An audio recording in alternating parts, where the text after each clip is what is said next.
PlayStation. Oh yeah!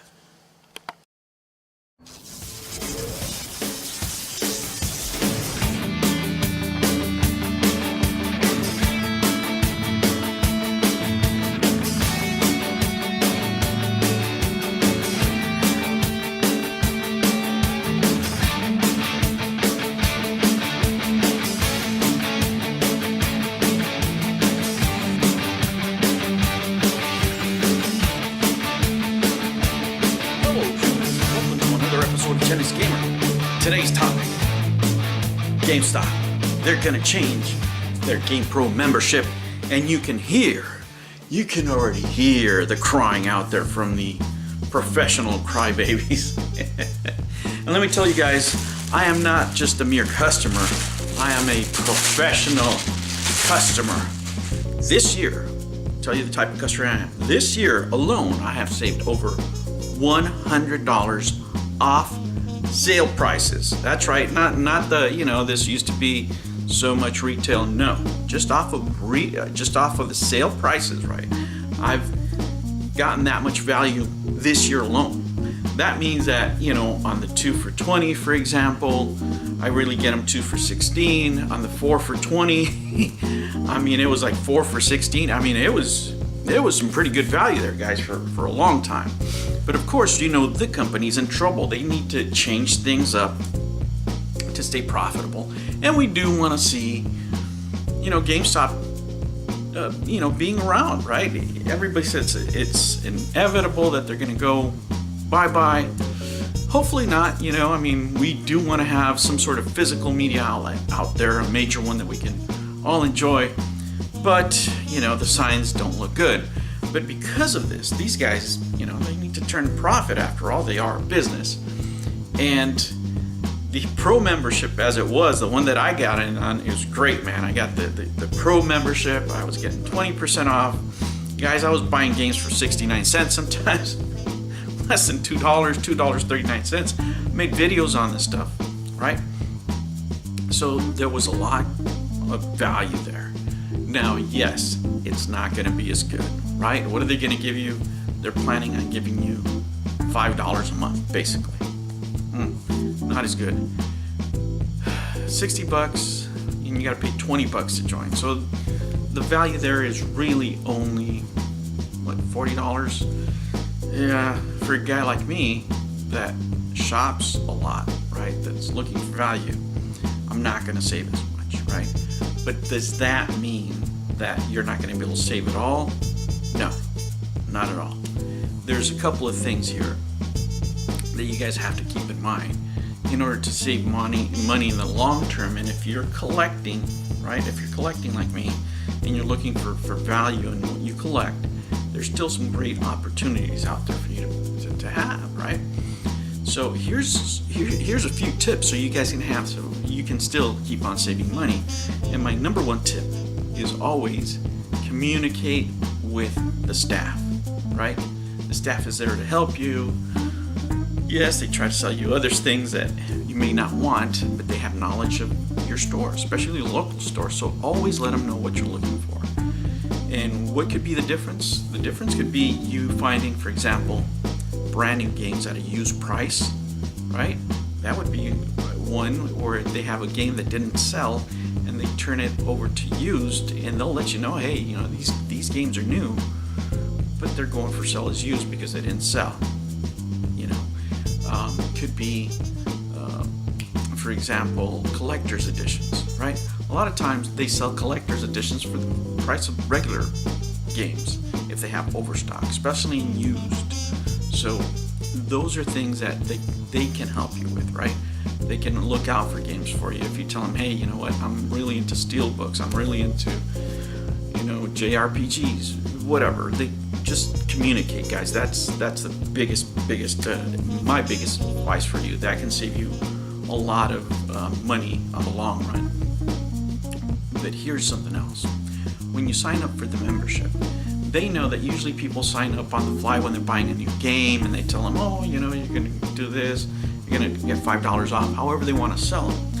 But the other benefit of buying the membership, and this is something you can wait for, is that when you first join, they'll give you a deal, and I don't know what they're going to change it to, right? When I joined, it was buy one, get one 50% off, right? So what I used to do on that day, I would time my membership to a large sale and get the biggest bang for my buck, right? And that day that I was buying, the day that I was buying my membership, man, I would go do inventory.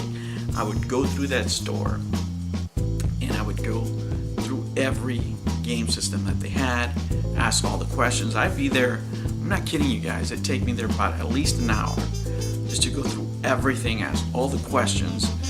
And yeah, that day I would spend, a little bit of money, but it was 2 for 1, man. So a lot of value there, right? You can get games that you've been waiting for. You can get games that are special editions. Guys, there's all kinds of deals to be had if you look at any particular store, right? And my biggest thing for you guys of advice, if you're shopping under the membership, right, if you're looking for these deals, is to always choose the best store. Not all GameStops are created equal. What do I mean? Well,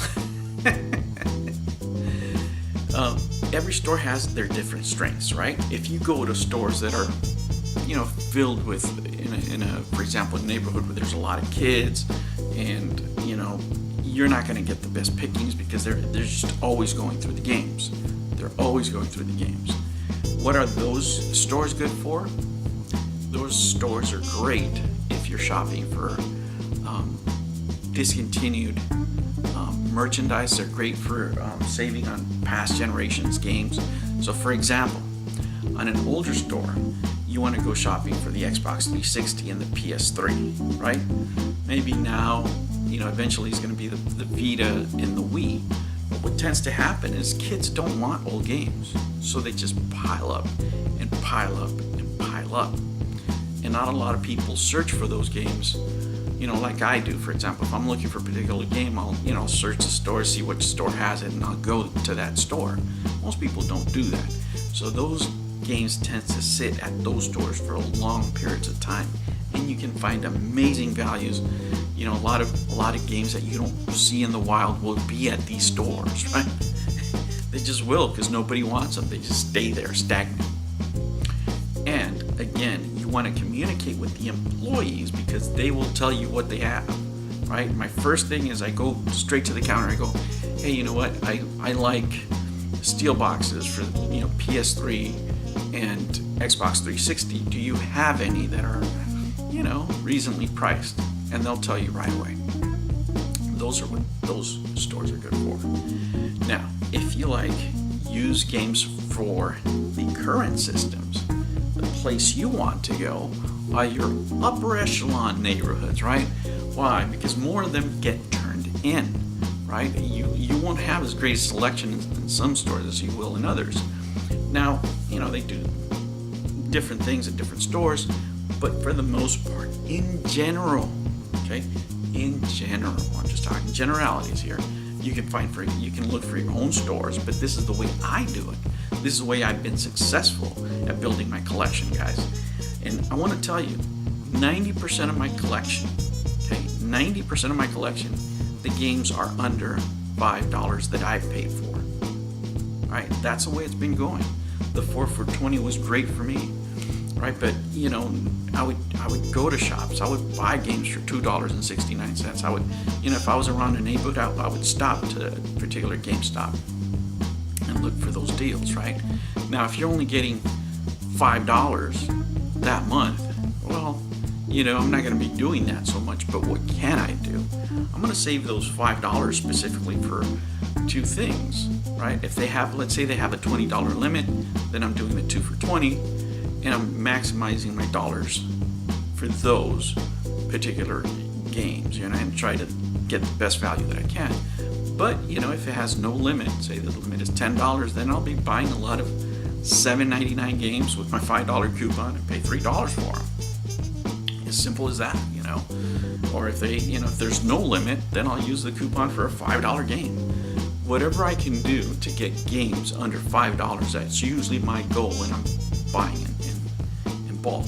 But they're not gonna, they want to do that to get you into the store every month.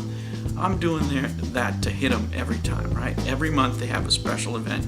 Every month they have a sale. And that's where you want to go and do the most of your damage, right? The most of the bulk of your shopping with your $5. Not that that's a lot, but hey, it's something. It's better than zero, right? Are you getting things in other stores? Well, now I have to look at, for example, at some local shops, what they're doing. It's going to be harder, right? It is going to be harder to to find the deals that I was finding at Gamestop. But you know what? What also happens with these stores is that eventually they're going to have items they don't want anymore, right? The 360 is going to be something that they're going to just blow out eventually. Say, we don't want this stuff, come and get it. The PS3, the same thing. So you wait for those particular times. And we know that these guys are in trouble. We know that they're, that they need cash. So, if the inventory is just sitting there, trust me, they will have deals coming up. So it's not all gloom and doom. It is, is it great like it used to be? No, I have a couple of months here left. I think my membership expires in July, so I'm going to be doing damage until then, and then I have to adjust, right? But when I buy my new membership, you better bet your bottom dollar that I am going to go to a store that is reasonably stocked with a lot of great used games, and I'm going to pound that buy one get one 50% off, right? So I'll save all my my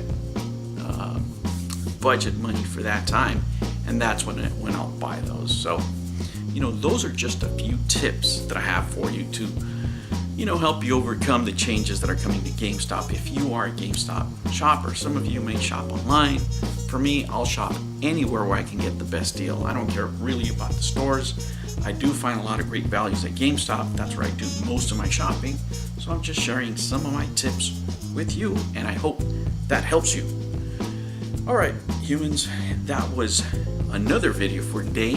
I hope you're enjoying this Memorial Day weekend. I am just playing game after game after game and showing you some of the games that I bought on sale, right? That I've been getting from GameStop at great deals, and giving you a little sample, I mean, when it comes to games, we all own, different kinds of games. Maybe there's a game you missed, maybe there's a game you haven't tried. That's the case with me. I'm playing my backlog. Every game that I buy, I try to make sure that it's positively reviewed, either by sites or reviewers that I trust, or that have been played by my friends that they recommend to me. So I tend to get games that I'm going to play, and that's really all I buy. I don't buy games just to keep them around. There's no point. So I'm just giving you a little taste of those games. Hopefully you guys see something maybe that you haven't seen before, you haven't played before, and you get a little bit of flavor, a little bit of the taste of that game. So check those videos out. You can check me out on, of course, my YouTube channel that you're watching. You can hit me up on Twitter at GenX_Gamer_. You can also catch me on Twitch, GenXGamer 1986. Look at my bio. Everything's there, on this channel, and you can go hit me up. Thank you for watching my video. Don't forget to like and subscribe. And like I always tell you, humans, don't, and I mean don't, be afraid to be happy. I'll catch you on the next one. Take care. Thank you for joining me on another episode of the Gen X Gamer. Remember to like and subscribe, click the notification bell, and remember, never be afraid to be happy. We'll catch you on the next one. Take care.